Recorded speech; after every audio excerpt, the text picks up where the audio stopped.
Hello and welcome to our newest episode of the Digital Foyer, and happy Advent to you all. My name is Father Eran, and with me I have probably the biggest fan of Advent I could find.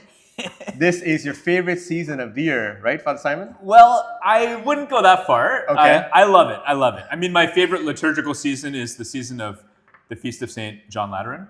Right. I'm just kidding. But you did mention that in a homily recently, Yeah, and so had to give that a shout out.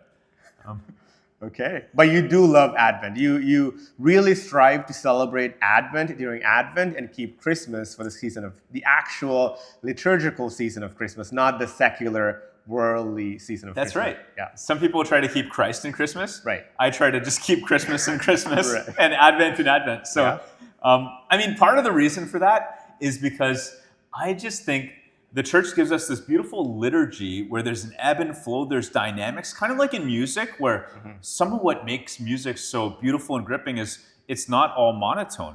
You have things that are, when I was learning how to play piano, sometimes it was written in there to play forte, which is like very loud and strong, or pianissimo, like softer and gentle. And so Advent is its own season that is not celebrating Christmas yet, but it's a season of preparation and waiting, getting ready. Not unlike Lent, where you might notice we wear purple in both seasons, but not quite as penitential as Lent either.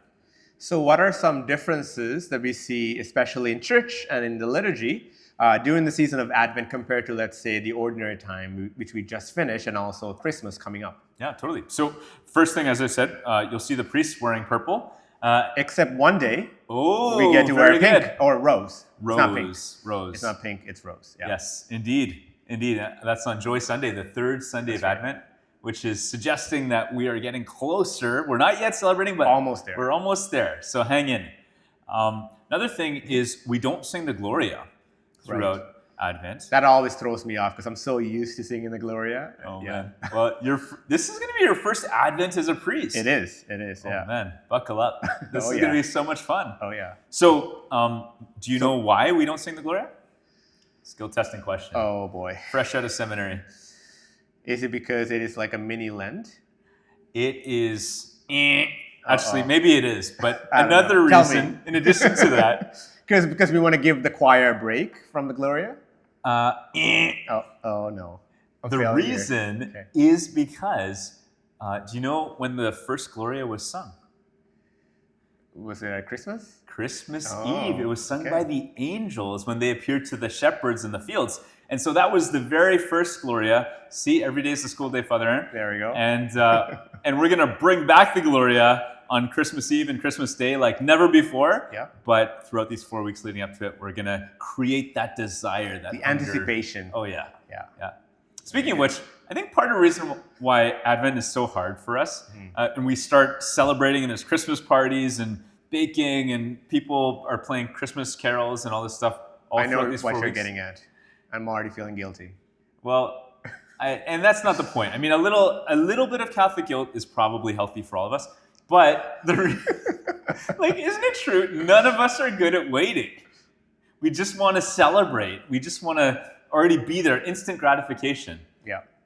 Like out in the world, we start hearing Christmas music like right after Thanksgiving or right after Halloween, basically. Oh man. And it just continues even all the way into Christmas, and usually just stops right at Christmas. So Like on December 26th, it's finished. it's done. And then Boxing Day and New Year's is completely different season out in the world. Yeah, which is so interesting because we have a Christmas octave every day for 8 days from starting at Christmas through for that week is like a mini Christmas. So we want to sustain the celebrations at that point. And then right through the 12 days through to Epiphany, we want to keep celebrating. And some even celebrate Christmas right up until, is it February the 2nd? The Feast of the Presentation of the Lord. Right? Yes. Yeah. So, but most people are so burnt out from Christmas by December 26th, like their tree is out at the curb by then and they've They're given all up. sugared up. Yeah, they've moved on. The sugar highs, the crash coming down. The Christmas crash, that's the problem, that's right? Yeah. That's why I like Advent. It forces us to kind of wait a little bit and prepare ourselves so that we can really celebrate once the Christmas season starts. Yeah. So, Father Simon, what can we do as good Catholics to prepare well during the season of Advent so that we can truly celebrate Christmas when the right time comes? Well, I think it's really hard. It's really hard because we're caught up in the world, and we want to be in the world, but not of the world. But I'm going to suggest, like the season of Lent, to take on a really small penance, something that will just remind you that, oh yeah, I'm waiting, I'm preparing. Jesus hasn't yet come, but we're looking forward to it. And so for me, I've been thinking about it, and I was like, maybe, I'm afraid to say this, maybe I'll give up secular TV, or at least the majority of it, throughout this season. And there's lots of other great stuff, The Chosen, or actually, a person was telling me about this Netflix show, Ruth and Boaz, which is a take on the biblical story. I think it's a romance, so it's probably for girls. But anyways, I hear it's great. I hear people love it. Isn't there a show on David and Goliath? Oh yeah, that. Apparently, I forget the name of that, but apparently that's really good. So I might want to check that out. Yeah. So there's lots of really good content out there, and just to feel that little tinge of, oh yeah, I'm giving something up. And another thing we could do on the positive is something that I grew up doing, was called the Jesse tree. Okay, I've never heard of this actually. Okay. Yeah, I didn't grow up with this. You've heard of a Christmas tree before. This is a tree, but it's a family tree. Okay. Based on Jesse, who is the father of David, King David, who was, Jesus was a descendant of King David. And so basically what it is every day throughout the season of Advent, there's a particular reading taken from the Old Testament that sort of summarizes. If you read all of those readings each day of the week, it'll give us a quick overview of salvation history, starting right from the creation story, Adam and Eve, Noah and the ark, Moses, and through all of these different stories. And so I was thinking, maybe I'm just going to Google Catholic Jesse tree readings and then print them off, and each day in my daily prayer time, try to read one of those readings and reflect on it. That's really cool. Actually, one of the things that I was thinking about doing for Advent, like a little Lent, something penitential, is to wake up a little bit earlier than normal, to do a little bit of extra prayer. We already do wake up early, but maybe a little bit earlier. And this might be something that I could do in that extra time of prayer to go through and reflect on these readings from the Jesse tree readings. That's awesome. That's awesome. So you can help me stay accountable, and I can help you stay accountable with your movies and with your shows. Thank you. Yeah. Right on. All right. I'm so excited for Advent. I think it's going to be great. Yeah, it's going to be an awesome great. season. Yeah.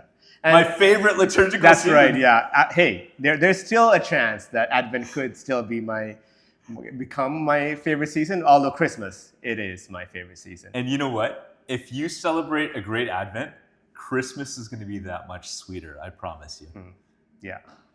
I think I want to end with this. You mentioned something really interesting where celebrating kind of the spirit of Christmas too early is like celebrating a birth of a child while the mom is still pregnant with the child. Yeah, so that was very thought-provoking, where, we want to be with the mom and pray for the mom and kind of support her in that stage of the life of the child in utero and also the mom, so that when the child is born, we can be in that celebration, in that joyful celebration of the family and friends. Yeah, so what a beautiful thing to look forward to.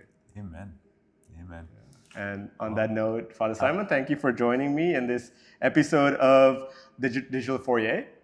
Happy Advent. Happy Advent to you all.